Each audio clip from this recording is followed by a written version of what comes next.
Oh, folks. Hopefully, everything finds you in good health. Yeah, I was thinking, I've watched some videos, guys showing you how to fit panels on cars. Because some of these guys are very knowledgeable, very good at what they do.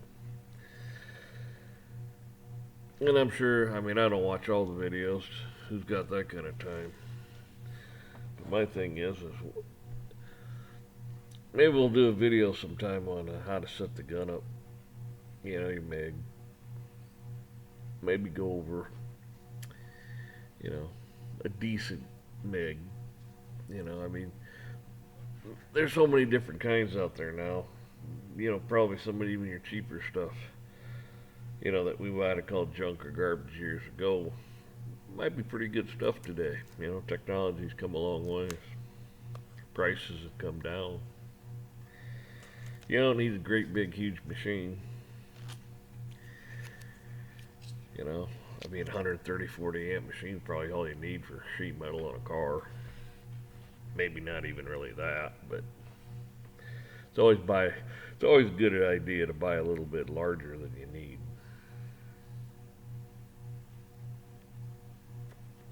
But you got your Miller and your Lincoln and that. And you can't go wrong with either one. There's a few others I'm sure out there that you know that are fine machines too. I'm more familiar with Miller and Lincoln. Wire size. You know, a lot of times there's no right or wrong way to do things as long as it works. There's better ways to do things. Butt welding stuff up, safety, wearing a mask. Don't be welding around gasoline, flammable stuff. You might find out the hard way. Don't have little kids and animals around when you're welding. They could burn their retinas in their eyes. Stuff like that. Go over a few things maybe. Wire size. There's a lot of guys out there that are very skillful. They've got a lot of experience doing things. It's easier when you have that kind of experience to do some of this stuff. And if you're just a beginner, you know, don't be afraid to try. That's how you learn. You're not gonna jump right out of the gate and be great at it. Maybe you will. You might just find out you have a knack or good talent for doing stuff like that.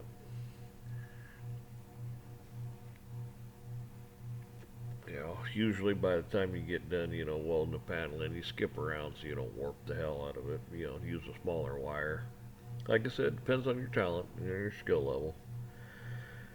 But towards the end there, you start lapping at 50. So you don't have a bunch of gaps or leaks, or holes. You got to fill them, so they don't rust. You don't get water infiltration behind it and stuff. You should seal it up if you can from behind. But thing is, too, you got to clean it up good. You can clean the front up real good, get the paint and primer and rust off the front real good, but the back matters too, if you can get to it all right. Because sometimes that stuff bleed through and your welds get kind of crappy. You do with what you can. Maybe I'll go over a little bit of what I feel. You don't want to get a grinding disc. A big coarse grinding disc and clean off the metal. You make it pretty thin and make yourself more work. A lot of times those little 3M, like a Scotch-Brite thing, that are about 2-3 inch on the right angle die grinder, and they'll clean stuff up really nice. They don't dig in and tear stuff up real bad. Go over a few things, maybe show you how to do it. Most of you probably know how to do it already. But, show you how to set up the wire and the heat. You know, guns doesn't have enough heat and the wire's coming out too fast. You'll know it'll push opposite if you got too much heat and not enough wire, and you'll be pulling the wire off the out of the end of the gun and or grinding the end down so it'll pop back out. You know, there's a few things to it. Like I said, you know, if you have experience doing it, then you're way ahead.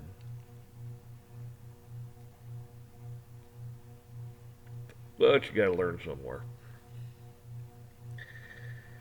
You know, years ago, man, these cars were made of some real thick metal.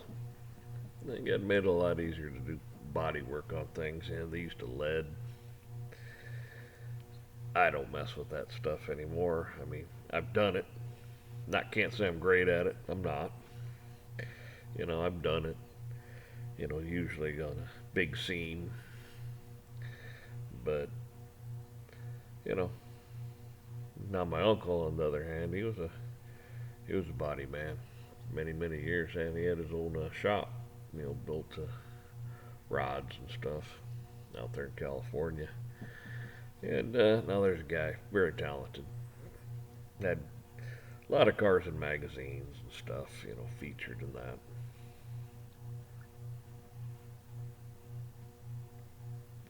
He knew what he was doing. But like I said, maybe we'll go over a few things like that, get a GoPro or whatever we need to get, set it up so you can watch me break it. I don't edit anything. Not going to. Never will.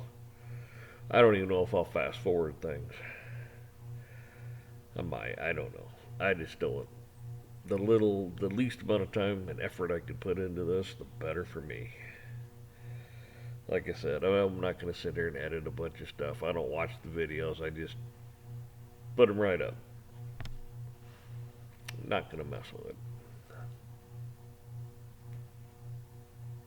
So you'll probably see me break a few cameras. See me maybe catch on fire.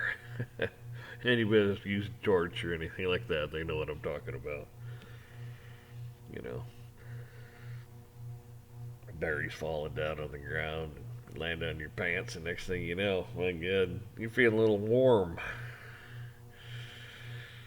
Yep, been on fire a few times like that. So, hey, like I always say, be kind and generous and charitable to each other.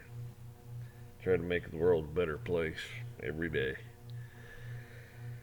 It's up to us, each and every one of us, to do that. So, well, y'all take care, and God willing, I'll see you again. Or, well, you'll see my ugly bug.